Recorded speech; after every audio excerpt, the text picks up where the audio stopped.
Je vais vous partager une vision un peu personnelle des TND que j'ai acquise au fil des années au contact des patients que j'ai examinés dans un centre de référence des troubles d'apprentissage à Marseille, comme vous le savez peut-être, et à travers ma lecture régulière des progrès de la neuroimagerie. Je ne suis pas un chercheur, mais j'ai beaucoup lu pour compenser le fait de ne pas être chercheur, qui a toujours été un regret pour moi, et notamment des troubles 10, donc, dont je parlerai surtout. Et enfin, à la lumière d'une compilation de milliers de dossiers d'enfants qu'on a réunis récemment à travers les enfants qui ont été adressés au réseau de santé Réseau 10, que je dirige, et à la PCO qui a été récemment ouverte. Et vous verrez qu'il y a beaucoup d'informations qui peuvent être intéressantes. Et depuis que je suis à la retraite de mes fonctions hospitalières, j'ai eu du temps pour compiler. Alors, je vais vous donner quelques résultats de cette compilation. Alors d'abord, les troubles du neurodéveloppement, on va faire une petite définition et j'insisterai sur deux concepts de base, la modularité et la comorbidité. Et en ça, je m'opposerai un petit peu à ce qui a été dit ce matin. J'insisterai aussi sur la grande diversité clinique et étiologique en me focalisant sur la tranche d'âge que je connais le mieux, c'est celle de 7-12 ans. Et puis on dira quelques mots sans vous abreuver de neuroanatomie, mais de neuroimagerie, avec l'idée qu'on pourrait aller chercher un substrat cérébral commun à tous les TND à travers le concept de connectopathie. Et là, je rejoindrai aussi, contrairement à ce que je viens de dire, ce qui a été dit ce matin. Et puis, pour terminer, je vous parlerai d'une entité encore méconnue qu'on appelle le SDNV, qui me semble un très bon reflet, une très belle illustration du concept de neurodiversité. Alors, définition, les troubles du neurodéveloppement, vous le savez tous, c'est un ensemble, c'est la définition du DSM-5 de 2013. Sont un ensemble d'affections qui débutent durant la période du développement. Ils sont caractérisés par des particularités du développement cérébral qui entraînent une altération du fonctionnement personnel, social, scolaire ou professionnel. S'il n'y a pas cette altération, il n'y a pas TND. Même s'il y a des symptômes qui peuvent paraître relevés du TND. Il faut qu'il y ait cette altération pour pouvoir parler de TND. La gamme des déficits développementaux est variable, allant de limitations très spécifiques des apprentissages, ce qu'on appelle globalement les troubles 10, ou du contrôle des fonctions exécutives, comme dans le TDAH, jusqu'à une altération globale des compétences sociales, comme dans le TSA, ou de l'intelligence, dans les déficiences intellectuelles. Le concept de base, pour moi, je dis pour moi, c'est que le système cognitif de l'enfant apprenant est constitué de modules distincts, étroitement interconnectés, mais ayant des rôles spécifiques. Le langage, la perception, la cognition spatiale, le calcul, l'écriture, la lecture, l'attention, la mémoire. Alors évidemment, ce sont des données qui ont été acquises essentiellement, et ma formation de neurologue d'adulte m'a fait me confronter avant tout à des adultes qui avaient des lésions focales du cerveau, et que ces données-là, et vous savez que ça a été très critiqué, peuvent être extrapolées au cerveau en développement de façon imparfaite. Mais cette extrapolation, c'est celle sur laquelle je me basais pour aller de l'avant. C'est une organisation modulaire des fonctions cognitives qui reflète de manière, à mon avis, très utile, bien qu'imparfaite, les subtests qui se reflètent dans les subtests des échelles de Wechsler, notamment du WISC pour la tranche d'âge qui nous intéresse. On peut dire que les subtests du QI révèlent le fonctionnement plus ou moins performant de réseaux spécifiques organisés entre les différentes régions cérébrales, mais ce schéma montre bien que cette segmentation en 4 lobes, qui doit être gardée à l'esprit, n'est qu'un reflet partiel de la réalité cognitive, puisque vous voyez que beaucoup des fonctions cognitives sont partagées entre plusieurs lobes déjà, et ce qui laisse penser que le système est modulaire, mais diffus également, avec chaque fonction relevant de parties du système différentes, mais interconnectées. Alors, on peut prendre l'exemple du lobe frontal, du cortex préfrontal, qui est peut-être une sorte de petit cerveau à l'intérieur du cerveau, où le raisonnement peut être appliqué de la même manière, avec des parties du cortex préfrontal qui ont chacune un rôle, et d'ailleurs avec une sorte de progressivité qui est intéressante. une gradation de la partie caudale vers la partie rostrale, hein, qui va du moteur jusqu'au plus sophistiqué, au plus complexe. Quand on arrive ici au pôle frontal, hein, dans la région, ce qu'on appelle l'aire de Brodmann numéro 10, on est dans l'intégration la plus totale de toutes les informations qui arrivent des autres régions du lobe frontal. Et là, on ne parle que du lobe frontal cognitif, ce qu'on appelle les fonctions exécutives froides. Si on descend plus bas dans le cerveau, on va voir ce qui se passe au niveau du cortex préfrontal ventromédian, ici, qui encode la valeur récompensante ou punitive des stimulus émotionnels, et le cortex fronto-orbitaire latéral, qui, lui, a un rôle plutôt de l'intégration dans les prises de décision sociales. Okay. Donc vous voyez que depuis la partie dorsale jusqu'à la partie la plus ventrale du lobe frontal, on a tout un éventail de fonctions exécutives, les dernières étant souvent appelées fonctions exécutives chaudes, celles qui ont trait à l'émotion et aux interactions sociales. Alors, j'aime bien cette représentation en poupée russe des TND, en mettant au centre, enfin, en premier, les troubles spécifiques d'apprentissage. Alors, je reprends la terminologie du DSM, hein. Lecture, calcul et écriture. Ce qu'on appelle en francophonie les troubles 10, qui, vous voyez, incluent les précédents, donc le rectangle vert inclut le rectangle rose, hein, avec en plus des précédents dysphasie, dyspraxie et TDAH. Alors je prends les vieux termes, mais c'est troubles du langage oral, les troubles de la coordination et le TDAH. Et puis, l'autisme, la déficience intellectuelle, qui vont compléter le concept de trouble du neurodéveloppement, qui inclut les précédents, hein, mais avec ce que je voulais souligner surtout, des incidences très très différentes, avec de loin le plus fréquent des TND, qui sont les troubles spécifiques d'apprentissage, souvent associés par comorbidité aux troubles 10, et beaucoup moins fréquents, comme le soulignait Étienne Pau tout à l'heure, l'autisme, qui est pourtant le centre de tous les intérêts, hein, y compris financiers pour les personnes qui décident des répartitions des budgets. Alors, l'autre caractéristique, au-delà de cette organisation modulaire, c'est la comorbidité. Alors là, je vous ai pris les 5000 dossiers de notre cohorte, hein, et je me suis amusé à chercher les pourcentages d'association dans un sens et dans l'autre de chacune de ces conditions. Et vous voyez que la dyslexie, qui est de loin la plus fréquente, est associée assez souvent à la dyscalculie et à la dyspraxie, assez peu souvent finalement au TDL, au trouble du langage oral, qui lui est associé assez souvent à la dyslexie. C'est assez asymétrique comme lien. Voilà. On peut souligner la fréquence d'association du TDAH, mais globalement, ce que je veux montrer à travers ce schéma, c'est la grande fréquence des comorbidités qui sont la règle bien plus que l'exception. Quand vous rencontrez un de ces troubles, vous êtes sûr pratiquement à 100% que le patient présente aussi un autre de ces troubles. Et ça a des implications pratiques pour la clinique, mais aussi pour les pédagogues, qui est évidente. Alors, à propos de cette diversité des TND, moi j'insiste beaucoup sur une distribution différente selon les tranches d'âge. Ça nous a été appris par l'ouverture des PCO, justement, des plateformes de coordination et d'orientation, qui se sont ouvertes en 2 temps. Vous savez, d'abord les 0-6 ans, puis les 7-12 ans. Et on s'aperçoit que la clientèle, la population qui est adressée aux 0-6 ans et aux 7-12 ans est très différente.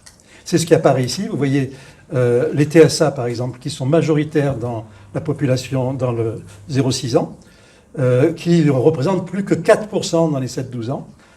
En revanche, les TSLA, qui est l'autre terme pour les troubles 10, représentent que 19% dans les 0-6 ans, et la grande majorité dans les 7-12 ans. Et entre les deux, on a ici en jaune le TDAH, qui est présent dans les deux, à peu près à égalité, sauf que c'est très différent du point de vue de la forme clinique que prend le TDAH entre les deux populations. C'est ce que je vous montre ici sur une assez vieille statistique américaine qui montre qu'il En vert, vous avez les TDAH à forme inattentive pure, et en jaune et en violet, les TDAH à forme mixte ou hyperactive. Et on voit qu'entre 3 et 5 ans, il y a une dominance de forme hyperactive et mixte, mais dès la tranche d'âge suivante, 6-12 ans, ça s'inverse, et c'est les formes inattentives qui deviennent les plus fréquentes. Et ça devient encore plus net dans la tranche d'âge suivante. Nous, on a fait dans nos statistiques, dans notre cohorte, le même constat, à savoir qu'il y a environ 60% des TDAH qui sont des formes inattentives dans cette population qui avait une moyenne d'âge de 8 ans, 6 mois. Que ce soit chez les garçons ou chez les filles, mais encore plus chez les filles. Vous voyez, ici, chez les filles, ce pourcentage de prédominance des formes inattentives pures parmi les TDAH monte à 75% chez les filles. Donc, vous imaginez que les implications du point de vue clinique doivent être très différentes entre les deux tranches d'âge. Et je dirais même que ce n'est pas les mêmes spécialistes qui doivent s'occuper des deux.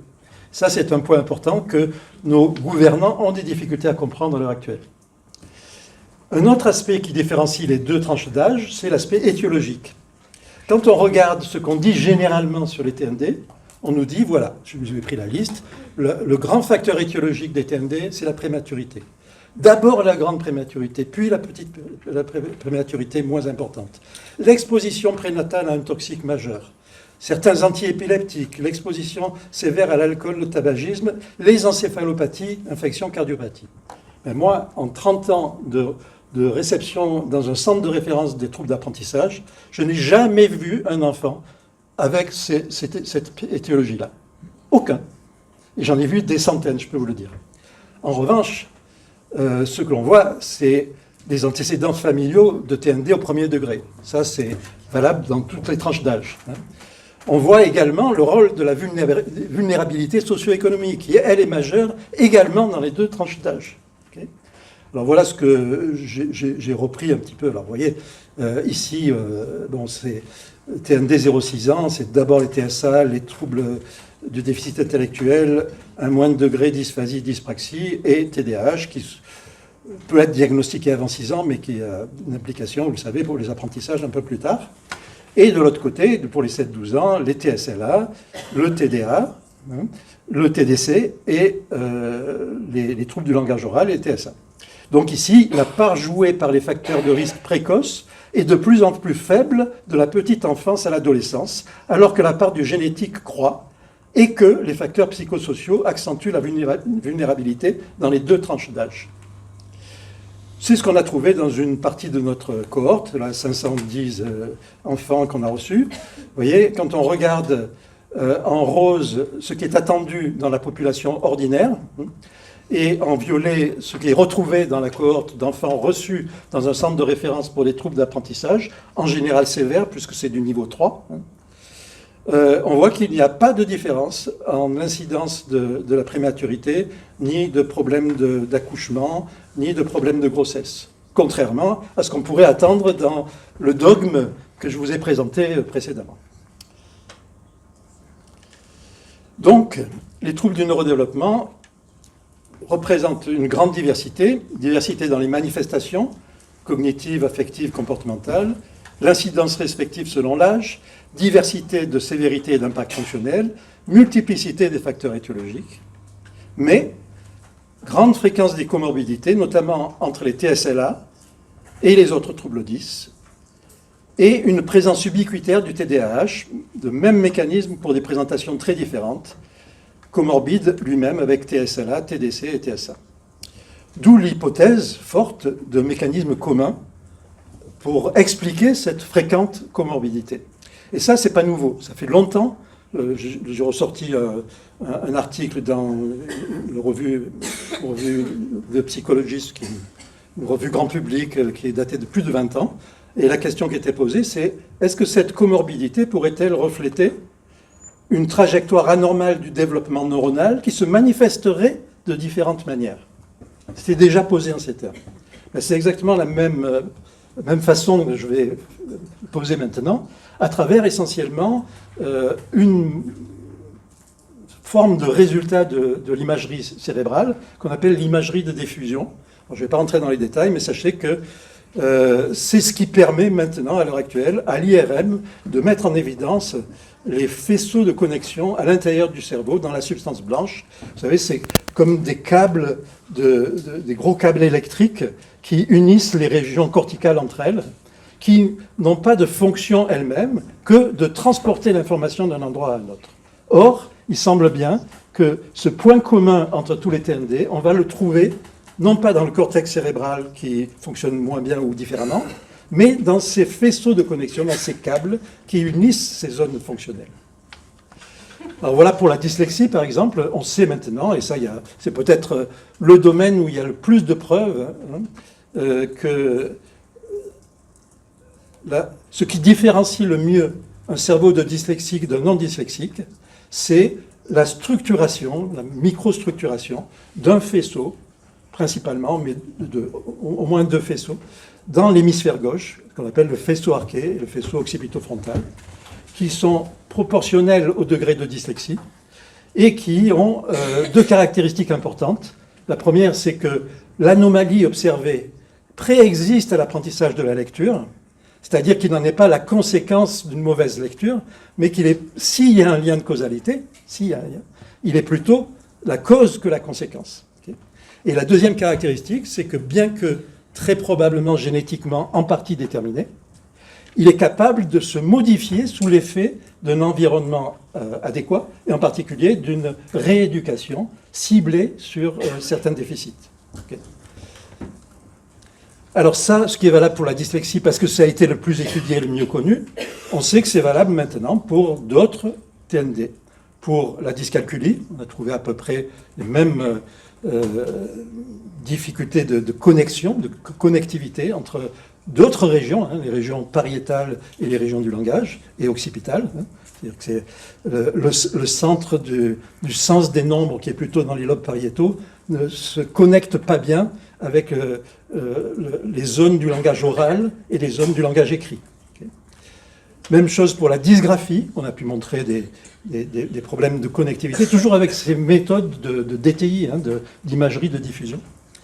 Pour la dysgraphie, pour le TDAH, pour la dysphasie, pour la dyspraxie, au point qu'on peut penser maintenant qu'un défaut de connectivité intracérébrale serait une quasi-constance en imagerie cérébrale et peut-être une explication unitaire des TND. Dans ce sens-là, il y a un article relativement récent qui a été écrit par des chercheurs de New York qui présente justement le substrat cérébral des TND sous la forme de ces points et de ces modules qui représentent chacun un des modules que je vous ai présentés au début. Mais à l'intérieur de ces modules, il y aurait une organisation selon la théorie des réseaux, avec un centre qui s'appelle core et des sous-modules périphériques, et que ce seraient les liens entre ce centre et les sous-modules périphériques qui peuvent être atypiques dans tous les TND. Avec certains, ce qui est montré ici en pointillé, qui seraient atrophiés ou moins développés dans certains TND, et d'autres qui seraient au contraire hypertrophiés, avec de meilleures connectivités, par exemple dans l'autisme, ça a été prouvé, par exemple aussi dans la dyscalculie, on a montré qu'il y avait plus de meilleures connexions dans certaines régions que de moins bonnes connexions. Ces auteurs présentent ainsi un certain nombre d'exemples de troubles du neurodéveloppement. Alors vous verrez, c'est pas les TND classiques, puisque regardez, ils commencent par parler de la prosopagnosie congénitale. On ne va pas considérer classiquement comme un gros handicap, ou de la musique congénitale, mais qui relèverait du même type de mécanisme, avec le même défaut de connectivité entre un centre du module et des éléments périphériques du même module. Ce serait valable aussi pour des éléments mnésiques et pour la lecture, la dyslexie, et le calcul, la dyscalculie. Et si on va un peu plus loin en reprenant le même schéma, où on pourrait rajouter l'autisme, les TDC, etc., et le TDAH, qui ne sont pas dans leur présentation, on pourrait imaginer qu'il y a un continuum entre le déficit dans ces circuits et la normalité, voire même vers le talent exceptionnel. Et que finalement, la neurodiversité, ça serait rien d'autre que l'addition pour chaque individu du niveau de compétence de chacun de ces modules. En résumé, l'altération de la connectivité, sous-tendue par les grands faisceaux de substances blanches intracérébraux, est sans doute le marqueur morphologique le plus robuste et le plus fiable de symptômes individuels de TND. Si on extrapole à partir des données obtenues dans la dyslexie, comme j'ai dit qu'elle était la plus accessible en quelque sorte à ces techniques, on peut présumer que le défaut de connectivité préexiste à la mise en place de la fonction. Alors ce qui est vrai pour la dyslexie doit être vrai aussi pour les autres TND. Okay, et peut d'autres être considéré comme la cause et non la conséquence, s'il y a un lien de causalité. Pour autant, il n'est pas irréversible, puisqu'une intervention appropriée est capable de restituer, de restaurer une structuration qui se rapproche de la normale, parfois pas normale, mais qui se rapproche de la normale, en parallèle avec la normalisation de la fonction. Okay, ce qui est un message d'espoir. Quand on dit on est devant des affections qui sont en grande partie génétiques, dans l'inconscient collectif, on pense « Ah, c'est génétique, c'est irréversible ». Ben non, c'est peut-être même le contraire. Peut-être même le contraire. Par conséquent, on peut raisonnablement concevoir que des thérapies visant à restaurer une meilleure connectivité auront toute chance d'améliorer les symptômes spécifiques d'un trouble donné du neurodéveloppement. En outre, eu égard à la grande fréquence des comorbidités, la même action, ça c'est un point important, pourrait de surcroît contribuer à améliorer d'éventuels symptômes d'autres TND. C'est-à-dire qu'on va viser un TND, mais ça aura de toute façon un effet positif sur les autres TND associés, puisqu'ils sont très souvent comorbides. Ce qui incite fortement à aller chercher de nouvelles thérapies qui soient communes à plusieurs conditions pathologiques. Par exemple, c'est ce qu'ont fait des chercheurs sur des adolescents autistes, qui ont comparé deux groupes d'adolescents autistes ayant ou non réalisé un apprentissage de percussion, des cours de batterie en tête-à-tête à raison de 2 par semaine durant 8 semaines. Il est démontré que le groupe ayant appris à jouer de la batterie améliore significativement les symptômes d'hyperactivité et d'inattention, donc de TDAH comorbide du TSA, parce que ce n'est pas ça qui était visé, et augmente en plus la connectivité entre des régions frontales médianes et sous-corticales, de façon corrélée à l'amélioration des symptômes de TDAH.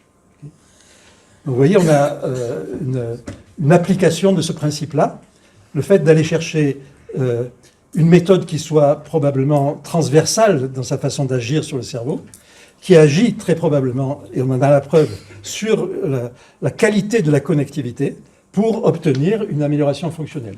Ce qui n'est évidemment pas contradictoire ni exclusif d'autres types d'approches.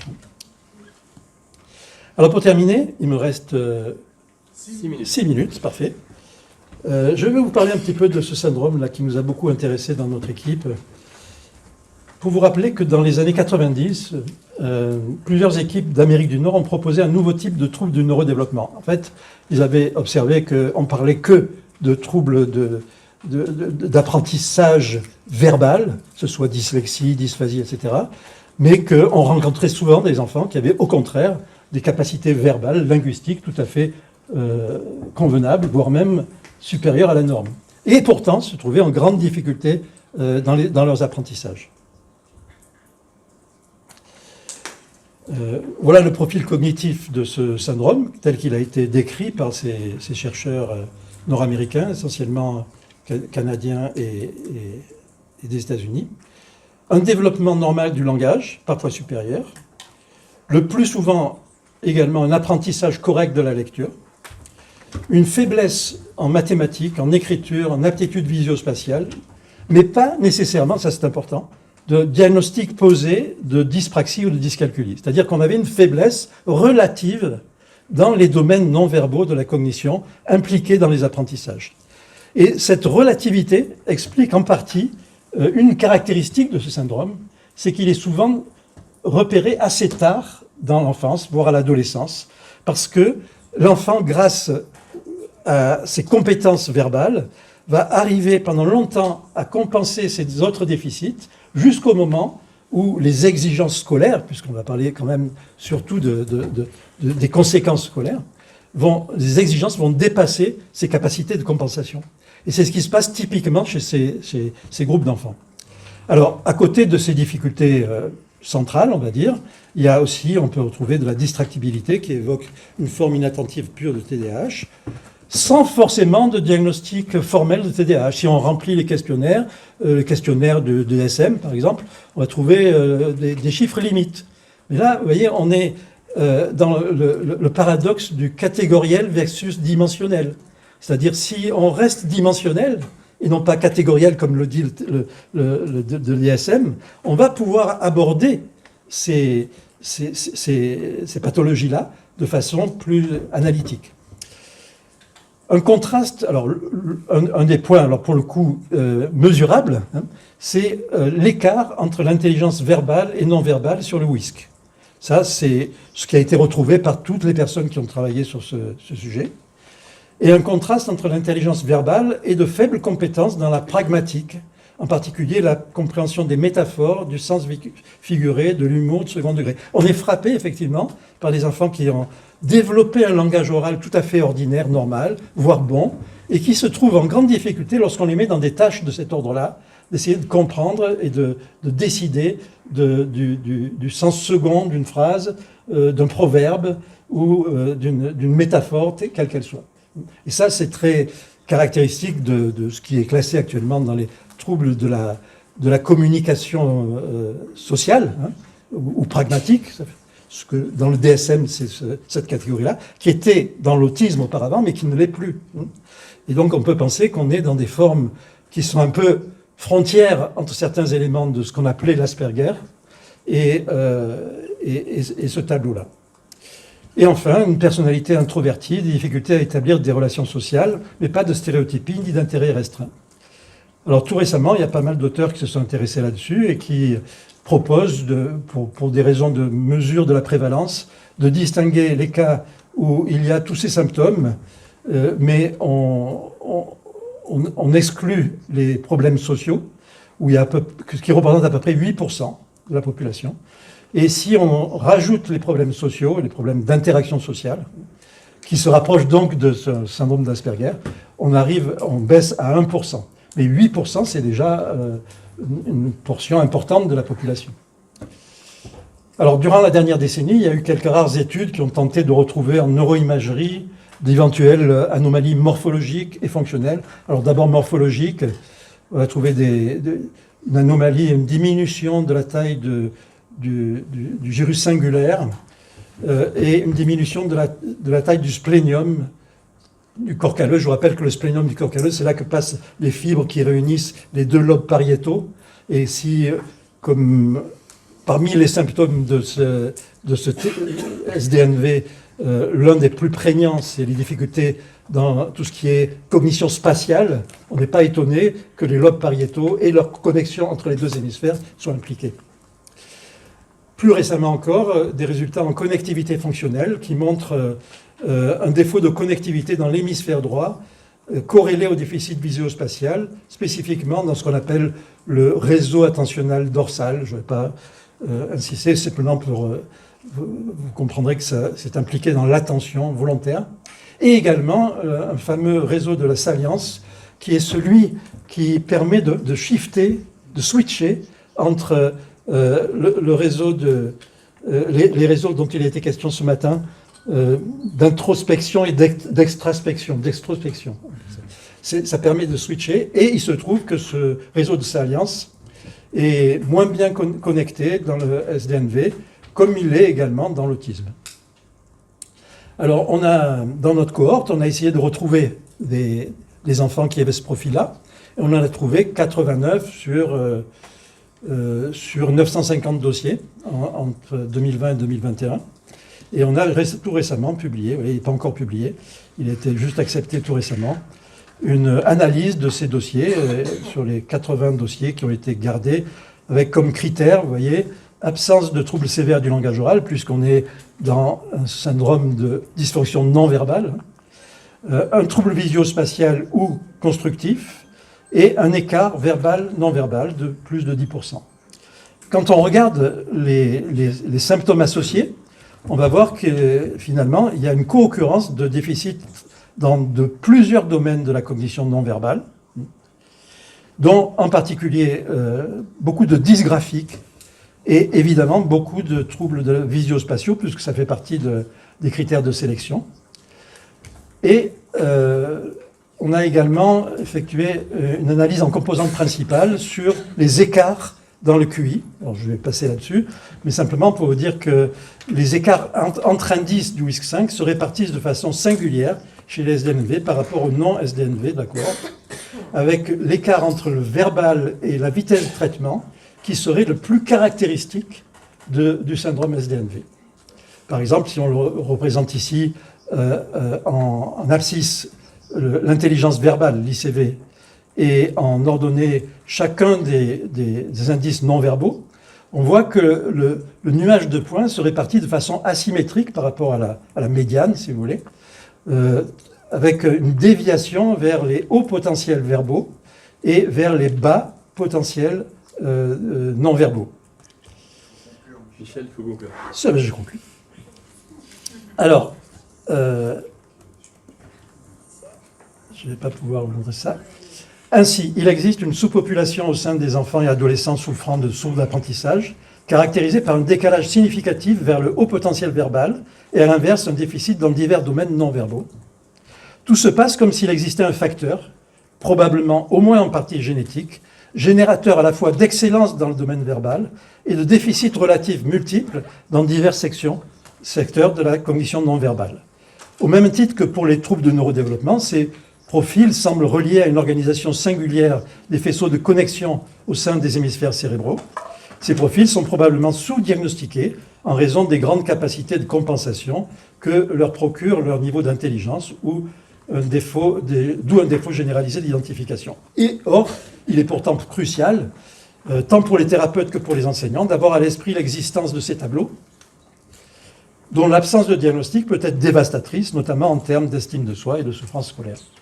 Et pour terminer, je resterai sur cet aphorisme que j'ai mis en sous-titre de mon ouvrage précédent.